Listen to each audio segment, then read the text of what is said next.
नमस्कार दोस्तों, आपका स्वागत है अपना एपी न्यूज़ पे। खबर उत्तर प्रदेश के फर्रुखाबाद से। जैसे जैसे चुनावी संग्राम आगे बढ़ रहा है, वैसे वैसे चुनाव में नए नए मुद्दे आते जा रहे हैं। आपको बता दें कि फर्रुखाबाद में एक जनसभा में सलमान खुर्शीद की भतीजी ने एक नए मुद्दे को जन्म दिया, जिसे वोट जिहाद का नाम दिया गया।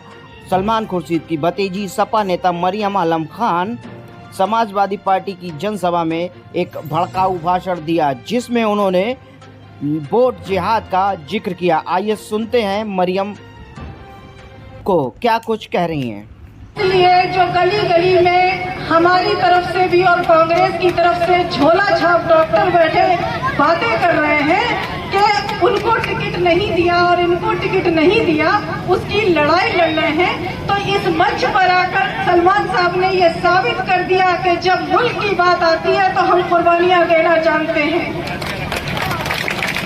क्योंकि हमारे परिवार का इतिहास रहा है कि जलने वालों ने फकत मेरे मुंह के निवाले देखे।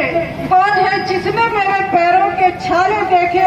एक मुद्दत में अंधेरों से लड़ा हूँ तन्हा, तब कहीं जाके जमाने में ये उजाले देखे।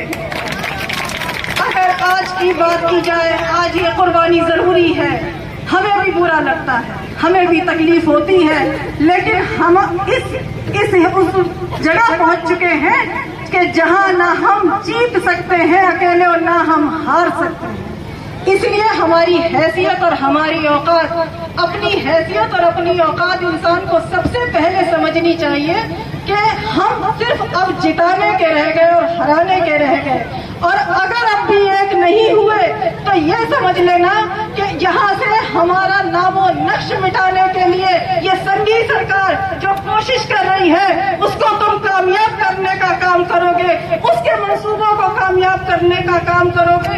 इसलिए बहुत अकलमंदी के साथ, बहुत जज्बाती न होके, बहुत खामोशी के साथ, एक साथ होके वोटों का जिहाद करो, क्योंकि हम सिर्फ वोटों का जिहाद कर सकते हैं और इस संघी सरकार को भगाने का काम कर सकते हैं। बहुत शर्म आती है जब मैंने आज ये सुना कि कुछ मुसलमानों ने आज यहाँ पर बैठ के मुकेश राजपूत की मीटिंग कराई।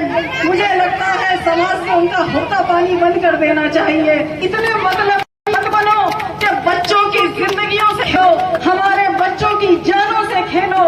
आज कितने लोग CA/NRC में जेलों में बंद हैं और आपको बताने मुझे खुशी हो रही है कि उन बच्चों के कितने केसेस सलमान खुर्शीद साहब फ्री में लड़ रहे हैं। ये बहुत बड़ी बात है।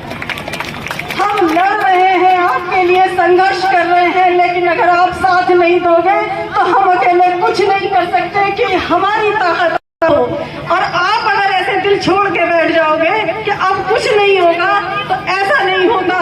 100 बार लड़ेंगे, 100 बार हारेंगे, लेकिन फिर भी उठ के चलेंगे। गिरते हैं वही तिफल जो मैदान जंग में। दूसरी बात यह है कि लोग कह रहे हैं कि आज जो भी आपको चुनावी मौका मिलता है, जो भी चुनावी मीटिंग होती है, लोग कहते हैं संविधान खतरे में है, लोकतंत्र के खतरे में है। मैं कहती हूँ कि इंसानियत खतरे में है। अब इंसानियत पे हमले हैं। अगर अपने मुल्क को बचाना चाहते हो और अपनी मुल्क की खूबसूरती को बचाना चाहते हो, गंगा जमनी तहजीब को बचाना चाहते हो, तो इस बार बहुत होश से वोट दो। किसी की बातों में, किसी के बहकावे में मत आओ, क्योंकि हमारी अक्लमंदी ही हमारे मुल्क को बचा पाएगी। शुक्रिया।